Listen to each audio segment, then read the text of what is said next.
Are you ready to start your investing journey? He's ready. Are you prepared to encounter some mistakes along the way? I'm really not ready. Regardless of how much research you conduct, making errors is inevitable. But fear not, in today's video, I will guide you through the top 10 investing mistakes commonly made by beginners in the stock market. So if you want to be aware of these pitfalls and proactively avoid them, make sure you watch this video till the end. Let's jump right into the first mistake. Number 1, holding credit card debt and lacking an emergency fund. Credit card debt typically carries an interest rate of around 20%, while the long-term return on the S&P 500 is approximately 10%. So by carrying high interest debt, you end up losing more money than you gain. So if you pay off your high interest debt first, it's essentially a guaranteed 20% return. As for an emergency fund, when an emergency happens, you may be forced to sell your portfolio. And with investing, it's a long-term gain. So there will be ups and downs, and if you happen to sell when you're down, this emergency can cost you more than it should. So before you start investing, pay off high interest debt and have an emergency fund. Number 2, not having a game plan, goal, or strategy. Investing without a clear path or goal in mind can lead to mistakes and unnecessary losses. So it's advisable to determine your financial goal before starting your investing journey. Lucky for you, I already created a video on this topic. So check it out up here or look for the link in the video description below. Once you have a financial goal in mind, you need to make a game plan or strategy to maximize your chances for success. Number 3, not knowing the difference between investing, trading, and gambling. Investing is buying assets that aim to balance risk and reward to build wealth over a long period of time. It's not a get-rich-quick scheme, rather it's a gradual process with lower risk. Trading, on the other hand, focuses on short-term buying and selling to generate quick profits. Margin trading, options, futures, day trading, and any active trading in general carry high risk despite the potential for significant gains. Trading demands greater involvement, skills, and research. As for gambling, the potential for significant loss is high, and any positive outcomes are predominantly determined by chance rather than skill or analysts. This is mainly penny stocks, IPOs, SPACs, and any stocks for which you haven't conducted thorough research. You might hit the jackpot a few times, but in the end, One way or another, it's a mathematical fact. It's like Vegas. The house always wins.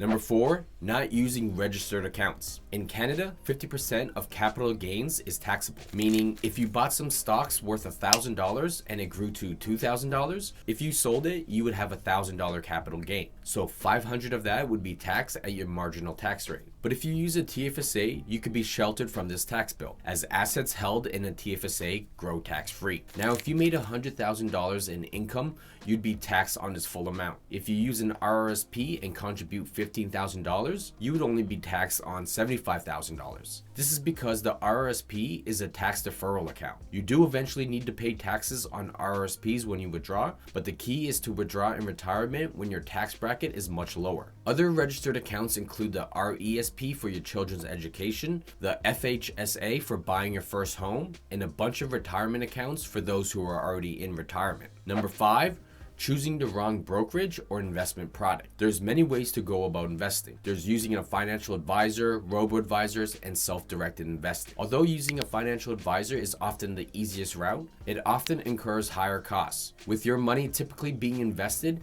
in high-fee mutual funds. Robo-advisors eliminate the need for a physical location and financial advisor, resulting in lower fees. They can do this because they offer automated portfolio management services. There's many different robo-advisors, so it's best to review all of them before choosing one. Some of the best include Wealthsimple, Quest Wealth, CI Direct, Mocha, and RBC Invest Ease. As for self-directed investing, this can be the cheapest on fees, but it can be more difficult and time-consuming. There's many different strategies that range from all-in-one ETFs, multiple ETFs, and individual stocks. Now, there's many self-directed brokerages. The one for you will depend on your personal situation. Some of the best include Wealthsimple, Questrade, and Interactive Brokers. To find out which is the best one for you, check out the video up here or look for the link in the video description below. Number 6, not properly diversifying and rebalancing. When you go to a financial advisor or a robo-advisor, for the most part, they will do this for you. If you go this self-directed route, it's all on you to make sure that you diversify and you rebalance. Diversifying is very important for reducing risk, and rebalancing is important for keeping you diversified. Buying all-in-one ETFs can easily solve this problem, while choosing individual stocks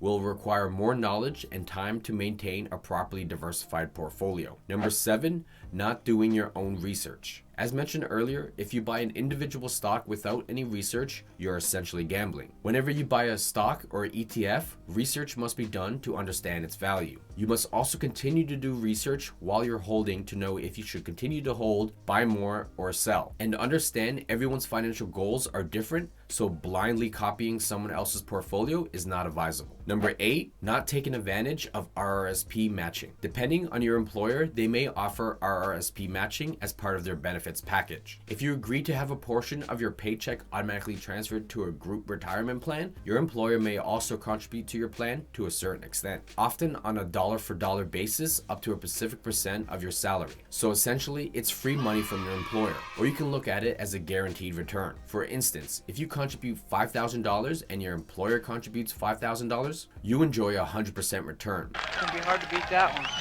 Number 9, attempting to time the market. This entails buying and selling stocks at the right time to avoid losses and maximize gains. While timing the market is not impossible, constantly timing the market perfectly is an extremely challenging task. Extensive research consistently emphasizes that being invested in the market over time yields better results than attempting to time it. Therefore, wise investors stay clear of market timing and instead adopt a long-term strategy that offers more favorable outcomes. Number 10, failing to invest at all. There's many reasons why individuals don't invest. Fear, lack of knowledge, or misconceptions about the stock market. But by not investing, you miss out on the opportunity to grow your wealth and take advantage of compounding returns. When you don't invest, your money erodes away due to the effects of inflation, making it increasingly difficult to achieve your financial goals. Although there is risk with investing, there are ways to help mitigate those risks and maximize your returns. Being aware of these 10 mistakes will help you save money,